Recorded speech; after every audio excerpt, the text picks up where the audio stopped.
Vamos lá, pessoal. Vamos então iniciar agora a nossa correção dos exercícios da semana passada. Então, nós vamos começar agora com os conceituais e depois nós iremos para os contextualizados. Gente, número 1 tá assim, ó. O que definimos como fronteira agrícola? Gente, fronteira agrícola nada mais é do que a definição das áreas que são utilizadas para o desenvolvimento de atividades econômicas do primeiro setor e áreas que não são utilizadas. Ou seja, onde nós plantamos e onde nós não plantamos. Onde nós desenvolvemos a agricultura e onde nós não desenvolvemos. Só isso. 2. Apresente duas diferenças entre poceiros e grileiros. Gente, o poceiro é como o próprio nome diz, é que toma posse de uma pequena área rural e desenvolve nela a agricultura de subsistência, tá? O grileiro nada mais é do que alguém que usa um título de posse ilegal através da grilagem, que nós já vimos o que é, e normalmente o grileiro é um latifundiário. Ele tem o domínio de uma grande porção de terra, tá? 3. O que foi a Marcha para o Oeste? A Marcha para o Oeste foi um processo feito através de Getúlio Vargas que promovia a interiorização do Brasil. Por quê? Porque assim como hoje ainda há uma concentração de pessoas na região sudeste, na região sul e na região nordeste, principalmente na faixa litorânea, antes desse processo feito por Getúlio Vargas, a interiorização praticamente não existia. É como se ninguém ocupasse as regiões norte e centro-oeste. Então Getúlio Vargas fez um processo de interiorizar, ou seja, levar através do desenvolvimento de infraestrutura do interior a população para que ocupasse essa área do nosso país. Tá? 4. De que maneira a construção de Brasília contribuiu para a interiorização da ocupação econômica no país? Quando Brasília foi construída, Brasília foi na cidade uma cidade planejada. O intuito de construir Brasília era justamente levar a capital para o interior, que antes estava no Rio de Janeiro, no intuito de fazer a ocupação daquela área lá. Várias pessoas vieram trabalhar, principalmente nordestinos, na construção de Brasília. Após a construção, muitas das pessoas que trabalharam no desenvolvimento dessa cidade permaneceram naquela região lá. Mas o fator principal que promoveu a interiorização econômica do país com a construção de Brasília foi a construção de rodovias. Como a capital foi feita dentro do estado de Goiás, ali, ou seja, no centro-oeste brasileiro, muitas pessoas que iriam morar lá, inclusive funcionários públicos, precisavam de acesso para chegar à região sem ser simplesmente o acesso através de voos. E aí eles construíram várias rodovias que permitiram com que as pessoas chegassem até Brasília e, consequentemente, povoassem o interior do nosso país. Ok? 5. Qual é o principal cultivo brasileiro? O principal cultivo brasileiro, gente, é a soja. Nós já fomos o maior produtor de soja, Estados Unidos nos passaram por uma pouca quantidade. Havia estudos que afirmavam que em 2020 nós retornaríamos ao topo da posição de maior produtor de soja do mundo. Não sei se por conta da pandemia e, consequentemente,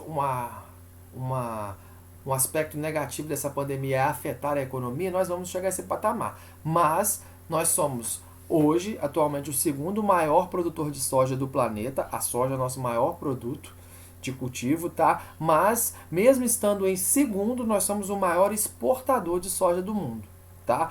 Os Estados Unidos é o maior produtor atualmente, mas muito da soja fica no mercado interno. Eles não exportam tanto quanto nós exportamos, ok? Então, o principal cultivo do Brasil é a soja, tá? Lembrando, como nós vimos na outra aula, a soja se concentra principalmente em Mato Grosso do Sul, a cana-de-açúcar principalmente no estado de São Paulo. E eu esqueci de falar na última aula, o Brasil também ele é o maior produtor de café do mundo, tá? Nós somos o maior produtor. O melhor café do mundo não é o nosso, é o da Colômbia.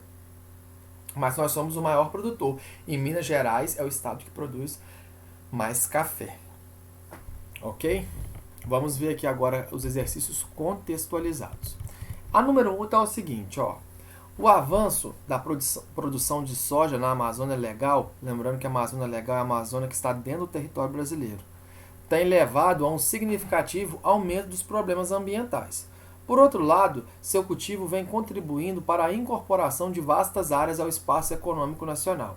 Essa expansão ocorreu sobretudo em ecossistemas originalmente adversos ao plantio da soja, como o cerrado e, mais recentemente, a floresta equatorial. Dentre os fatores que viabilizaram esse processo de expansão, podemos citar, ou seja, o que ajudou a haver a expansão da fronteira agrícola no Brasil? Letra A, o declínio da produção em outras áreas do país e redução do protecionismo norte-americano. Gente, a expansão da fronteira agrícola no Brasil, ou seja, o aumento das áreas cultiváveis, não está relacionado a um processo de redução de plantio em outras áreas. Pelo contrário, aquelas áreas permaneceram, continuaram crescendo, só que a demanda de mercado internacional, principalmente, fez com que nós plantássemos mais em outras áreas, tá? Então, essa não pode ser. Letra B. A aplicação de políticas de estímulo ao pequeno proprietário e manutenção da mão de obra barata. Essa alternativa está errada, porque normalmente, infelizmente, os estímulos que existem no Brasil, como por exemplo financiamentos, eles são voltados para os grandes agricultores, não para os pequenos. Tá? E isso que gera uma desigualdade muito grande no primeiro setor da economia no nosso país. Então, a letra B não pode ser. Letra C. O investimento em pesquisas na área de biotecnologia e a crescente demanda no mercado internacional. Essa que é a nossa resposta. Por quê? Quando nós desenvolvemos pesquisas em biotecnologias, como por exemplo na questão dos transgênicos, nós conseguimos fazer com que determinados cultivos consigam se adaptar em regiões onde naturalmente não conseguiriam fazer isso. E quando isso ocorre, nós temos uma capacidade de aumentar a nossa produção, tá? Além disso, como eu já disse quando eu estava explicando a letra A, infelizmente, a nossa agropecuária ela é voltada principalmente para o mercado externo. Por que eu digo infelizmente? Porque a gente vende muito para o exterior, a gente exporta, isso é importante para a nossa balança comercial, obviamente. No entanto, o mercado interno fica em segundo plano. E nós temos um mercado interno que possui uma demanda bastante significativa. E a partir do momento que a nossa demanda é alta e é maior do que a oferta, os produtos nossos ficam encarecidos, tá? E esse é um problema, tá? Então a nossa resposta é a letra C. É por conta do investimento em pesquisas de biotecnologia e o aumento da demanda internacional. Vamos observar aqui agora por que a letra D está errada. A letra D fala o seguinte, ó, a existência de uma boa rede de transporte e o estabelecimento de acordos de livre comércio com a União Europeia. Primeiro, nós não temos uma boa rede de transportes, não. A gente vai ver quando a gente estudar em geografia da indústria que nós temos a predominância de rodovias e rodovias em péssimas condições. Isso faz com que ocorra um encarecimento do produto. Tá? Então isso não pode ser. E nós não possuímos nenhum acordo de livre comércio com a União Europeia, porque livre comércio é um tipo de bloco econômico, é uma característica do primeiro nível de evolução de bloco. E não existe nenhum bloco onde o Brasil esteja presente junto com países da União Europeia.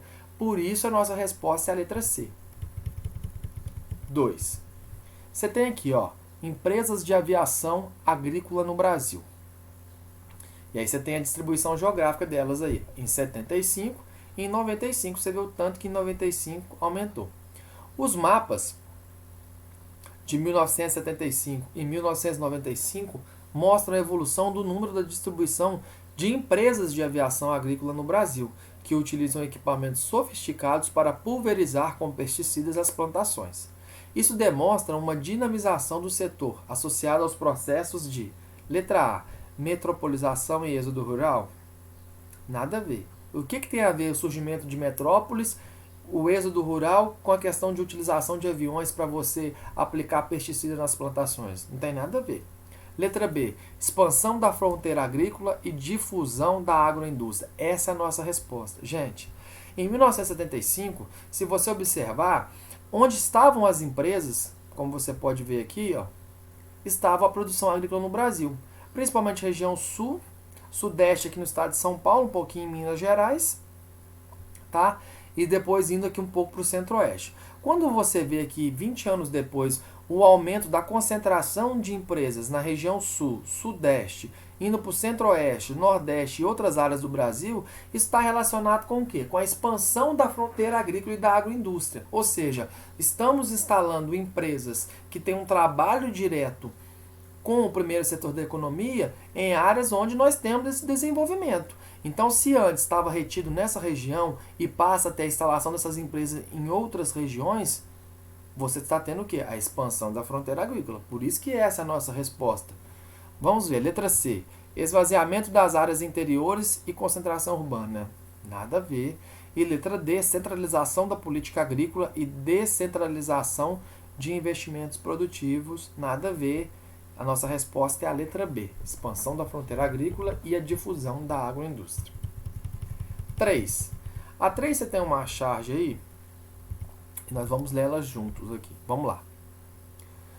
Sentir firmeza. Ô grileiro, vou escrever para o nosso deputado contando tudo isso. Contando como você quer nos expulsar da nossa terra à força, de como você botou fogo no nosso barraco, na nossa roça. Nosso deputado vai se mobilizar no plenário do Congresso para defender nossos direitos ameaçados. Ah, Zeferino, esqueci. Nosso deputado pediu para a gente se mobilizar para defender a eleição dele que está ameaçada. Então, você já viu uma palavrinha aqui, grileiro. E aí, no exercício conceitual lá, você já respondeu que é grileiro, que é uma pessoa que possui a posse ilegal de uma terra através de uma falcatrua que foi feita, tá? Lembrando que a grilagem de terras é o quê? Você cria um documento falso, retroativo, com data muito anterior ao dia que você está, dobra ela, coloca numa caixinha e coloca grilos ali dentro. Os grilos, ao se sentirem pressionados pelo fechamento da caixa, vão liberar substâncias, por conta do estresse que eles vão estar submetidos, que vão fazer com que aquele papel tenha aquela coloração amarelada de documento velho. E aquilo ali passa como se fosse um documento antigo, através dos fiscais. Na verdade, gente, a fiscalização ela tem a capacidade de saber se isso é uma grilagem ou não. No entanto, a gente sabe que existe muita corrupção aqui, inclusive desses fiscais que ganham muito bem para exercer o trabalho deles. Tá? E aí tá assim, ó. Os conflitos relacionados à propriedade fundiária no Brasil possuem raízes históricas profundas e uma multiplicidade de agentes sociais envolvidos. Aí tá assim. Na situação referida nos quadrinhos, um desses agentes sociais, o grileiro, é mais especificamente definido por letra A, apoderar-se de terras de forma ilegal. Nós já vimos isso. As outras alternativas, letra B, promover a segurança pessoal dos latifundiários. A gente sabe que não tem nada a ver. C. Pressionar os pequenos fazendeiros para a venda dos imóveis. A gente sabe que não. D. Ocupar uma pequena área desprovida de título de propriedade. Não, nenhuma dessas é a letra A. Apoderar-se de terras de forma ilegal. 4. A grande produção brasileira de soja, com expressiva participação na economia do país, vem avançando nas regiões do Cerrado brasileiro. Tá? Isso tem a ver com a questão da expansão da fronteira agrícola. Tá? O Cerrado brasileiro, gente, ele pega algumas partes do sudeste do Brasil, como Minas Gerais, um pouquinho do Nordeste, tá? Um pouquinho do Norte, mas ele se concentra quase que na sua totalidade na região centro-oeste do Brasil, tá? Principalmente no estado de Goiás. Esse tipo de produção demanda grandes extensões de terras, o que gera preocupação sobre tudo. Ou seja, a soja ela precisa de muita terra para ser cultivada, uma área muito significativa, e ela está indo em direção ao cerrado. Que problema que isso pode ocasionar? Vamos ver aqui, letra A. O que gera preocupação, sobretudo, econômica, porque desestimula a mecanização. Está errado. Como a produção de soja numa área muito significativa, a economia vai crescer, porque é o nosso maior produto de exportação do setor agrícola, e porque, aqui está errado também, porque não desestimula a mecanização agrícola. Pelo contrário, cada vez mais se utilizam máquinas ao invés de trabalhadores. Tá? Letra B. Social, pois provoca o fluxo migratório para o campo. Não tem nada a ver. Tá? Letra C. Climática, porque diminui a insolação na região. Qual que é a relação existente? Rinite. Qual que é a relação existente entre plantação de soja e diminuição da insolação da radiação solar? Isso não existe. Isso é uma coisa ridícula. Letra D. Política, pois deixa de atender ao mercado externo. Não, gente. A soja é principalmente voltada para o mercado externo. Então vai ser a letra E. Há uma preocupação, na verdade, ambiental. Porque a partir do momento que nós temos a expansão da soja para o centro-oeste, na região do Cerrado, para que a gente possa plantar, a gente tem que devastar o bioma. Desmatar. Desmatar. Aí o que acontece? Quando eu tenho que fazer isso, eu tenho que destruir o cerrado. Ok? Agora, número 5 aqui. Considerando os conhecimentos sobre o espaço agrário e os dados apresentados no gráfico, é correto afirmar que no período indicado, você está vendo aqui que está havendo uma maior produtividade aqui. Aí está o seguinte, o que ocorreu aqui? Na verdade, nossa resposta correta, gente, é a letra A. Ocorreu um aumento da produtividade agrícola devido à significativa mecanização de algumas lavouras, como a da soja. A mecanização ela tem um aspecto negativo no sentido de reduzir a quantidade de empregos. No entanto, as máquinas elas possuem uma produtividade maior do que os seres humanos. Então, mais máquinas, menos empregos, no entanto, maior é a produtividade. Ok? Então, a nossa resposta é a letra A.